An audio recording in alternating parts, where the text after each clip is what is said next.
आज सभी का क्लास 12th और क्लास 10th का बोर्ड एग्ज़ाम्स का सीबीएसई द्वारा रिज़ल्ट जारी कर दिया गया है। बहुत सारे लड़कों का अच्छा मार्क्स आया होगा, बहुत सारे लड़कों या लड़कियों का बहुत ही ख़राब मार्क्स आया होगा, किसी का एवरेज मार्क्स भी होगा। जैसा कि हम लोग जानते हैं कि जो हमारा 75% क्राइटेरिया था, 75% क्राइटेरिया जेई एग्ज़ाम में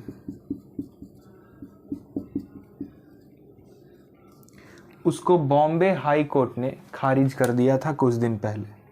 तो अब जिनका 75% से कम आया है क्लास 12th में, वो जोसा या सीसैब में पार्टिसिपेट नहीं कर सकते। तो भाई उनके लिए क्या क्या चांसेस हैं कि वो क्या कर सकते हैं अब, तो इसी विषय पर आज हम लोग चर्चा करने वाले हैं। तो देखते हैं क्या क्या चांसेस हैं, क्या क्या चांसेस हैं। Chances after scoring less than 75% इन बोर्ड्स। क्या होता है कि हमारे पास चांसेस हैं अभी भी। जैसे कि हम लोग क्या कर सकते हैं कि पहला चांस हमारे पास क्या आता है कि यदि आप मेहनत करना नहीं चाहते हैं या कुछ भी नहीं करना चाहते हैं तो आप स्टेट काउंसलिंग्स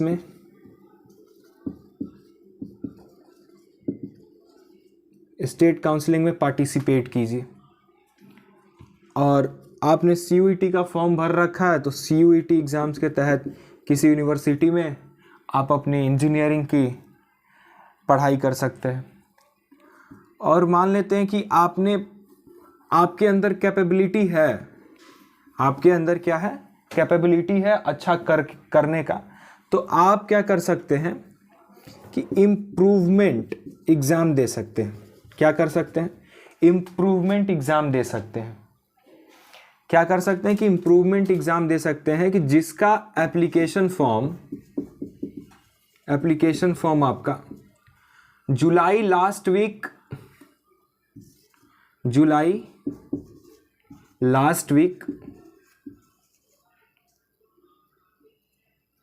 के लास्ट वीक में या फिर अगस्त के स्टार्टिंग में आएगा।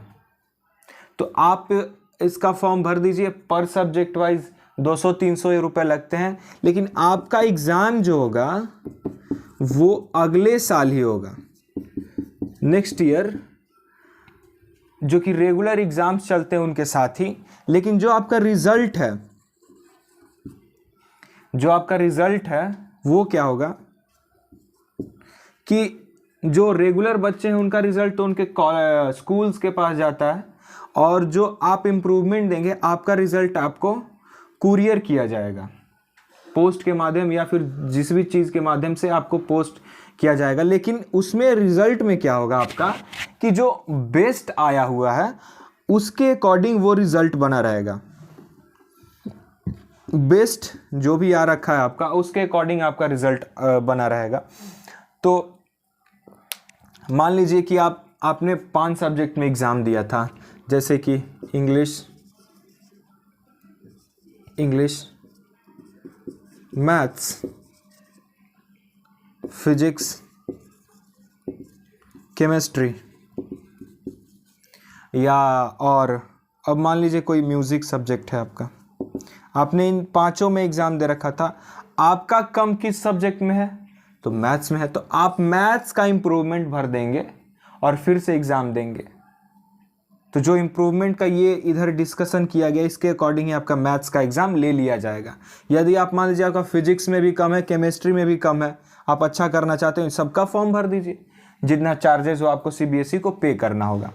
अब बात आ जाती है आपको कि भाई ये चीज़ें हैं जो जिनका कंपार्ट नहीं लगा हुआ है, किसी सब्जेक्ट में फेल नहीं है, वो कर सकते हैं। यदि आप फेल हैं तो आपको कंपार्टमेंटल एग्ज़ाम देना ही होगा, ठीक ना। और क्या बात आती है कि आपने जेई में अच्छा स्कोर कर रखा है, जेई में अच्छा स्कोर कर रखा है, एडवांस की भी अच्छी प्रिपरेशन है आपकी, जेई मेन में अच्छा स्कोर कर रखा है, एडवांस की भी अच्छी प्रिपरेशन है आपका। यार अब पाप किए हो तो उसका फल तो भुगतना ही पड़ेगा।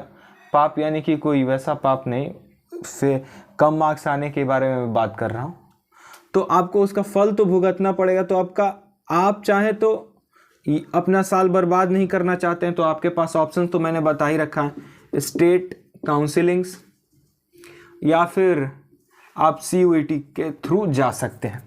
लेकिन यदि आप चाहते हैं कि मैं IITs NITs या GFTIs में ही जाऊं, तो फिर आपको करना क्या होगा, जो मैं बताया, इंप्रूवमेंट भरना होगा।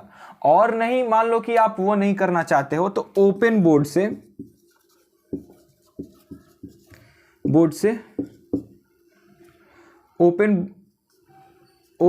से आपको एग्जाम देना होगा। उसमें आपको जेई के प्रिपरेशन के साथ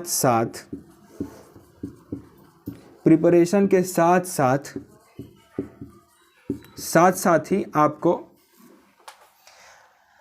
बोर्ड्स की भी अच्छी खासी सी तैयारी करनी पड़ेगी उस वक्त में।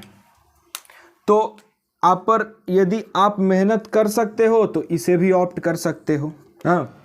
लेकिन इसमें आपको सारे सब्जेक्ट का एग्जाम देना होगा। जितने सब्जेक्ट आप चूज करोगे, 5 सब्जेक्ट 6 सब्जेक्ट लेना चाहते हो, उन सब का एग्जाम आपको देना पड़ेगा। ये नहीं कि मेरा मैथ्स में कम आया तो मैं ओपन बोर्ड से मैथ्स का दे दूंगा।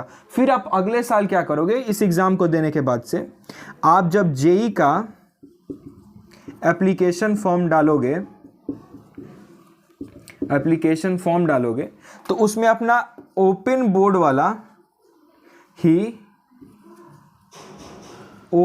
वाला ही आप अपना ये सर्टिफिकेट अपलोड करोगे। तो क्या होगा कि आपका उसमें तो 75% से ऊपर है, तो आप तो फिर तो क्लियर और एलिजिबल हो जाओगे।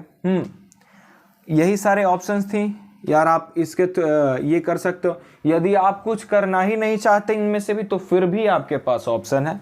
आप अपने, ऐसा तो उम्र हुआ नहीं यार आपका कि अभी मतलब घर से प्रेशर है, 18, कोई 19 साल का होगा, कोई 20 साल का, कोई 18 साल का होगा, यही है, यही एवरेज ये होता होगा, एज होता होगा। तो आप BSc प्रीफर कर सकते हो, MSc कर सकते हो। आप वो भी नहीं करना चाहते हो तो ITI भी कर सकते हो। क्या IIT नहीं, ITI बोल रहा हूँ भाई, ठीक ना। तो ये सब भी कर सकते हो, आप जा सकते हो, ठीक। लेकिन आप यदि चाहते हो कि आप मेहनत कर सकते हो, तो ये सारे ऑप्शंस जिनका मैंने डिस्कशन किया वो हमारे पास हैं। अब बात आती है क्लास 10th वालों की। क्या आती है, क्लास 10th वालों की बात आती है। यार एक बात तो ध्यान रखना ना, if you are succeeding in class 10th, it doesn't mean that you have succeeded your whole life, ठीक ना। तो उस पेपर को देखने के साथ साथ आपको पूरा जॉयस मोड में या एक्साइटेड नहीं हो जाना कि अरे यार मैंने कुछ कर ही लिया, ये कर लिया। यार 1-2 महीने रिजल्ट्स का चर्चा चलता है, उसके बाद से कोई फिर तुमसे नहीं पूछेगा, ठीक। निरंतर जीवन में मेहनत करना ही पड़ेगा, तब जाकर कुछ होगा। अभी एक तुमको ये दिख गया कि तुम मेहनत कर सकते हो, क्या तुम्हारा अच्छा मार्क्स आया है तो तुम मेहनत कर सकते हो, तो तुम मेहनत करो, अच्छे फील्ड में जाने की कोशिश करो, ठीक ना। और पीर प्रेशर या फैमिली प्रेशर में आने के साथ साथ अपना स्ट्रीम चूज नहीं करना है।